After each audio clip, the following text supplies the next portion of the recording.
பிஸ்மில்லாஹிர் ரஹ்மானிர் ரஹீம். நமது நபி ஸல்லல்லாஹு அலைஹி வஸல்லம் அவர்களின் ஆடை. நபி ஸல்லல்லாஹு அலைஹி வஸல்லம் அவர்கள் மிகுதமாக கைலியும் சட்டையும் அணிவார்கள். அதற்கு மேலாக நீளமான அடர்த்தியான போர்வையை போர்த்தி கொள்வார்கள். மேலும் தலைப்பாகை கட்டுவார்கள். அதன் குஞ்சத்தை 2 தோள்களுக்கு மத்தியில் தொங்க விடுவார்கள். சில சமயம் கழுத்திலும் சுற்றி கொள்வார்கள்.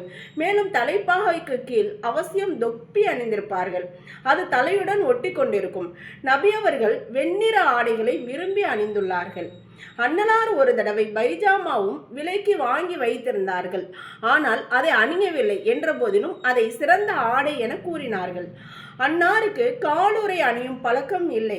ஒரு முறை ஹபசா நாட்டு மன்னர் நஜ்ஜாசி என்பவர் தோளால் ஆன சிவப்பு நிற காலுறையை அன்பளிப்பாக அனுப்பி வைத்தார். அதை நபி ஸல்லல்லாஹு அலைஹி வஸல்லம் அவர்கள் அணிந்தார்கள். அன்னலார் தோளால் ஆன செருப்பு அணிவார்கள். ஹவாய் செருப்பை போல அதற்கு வார் இருக்கும். அன்னலார் கயிற்றால் பின்னப்பட்ட பாயில் படுத்து உறங்குவார்கள். அதனால் அன்னாரின் புனித மேனியில் அடையாளங்கள் விழுந்துவிடும். அவர்களிடம் தோளால் ஆன மெத்தையும் இருந்தது. அதற்குள் பேரித்த இலைகள் நிரப்பப்பட்டிருக்கும். ஒரு கம்பளி இருந்தது. அதில் பல ஒட்டுகள் போடப்பட்டிருந்தன. சில வேளை உயர்தர ஆடைகளும் அன்னாருக்கு அன்பளிப்பாக வந்தன.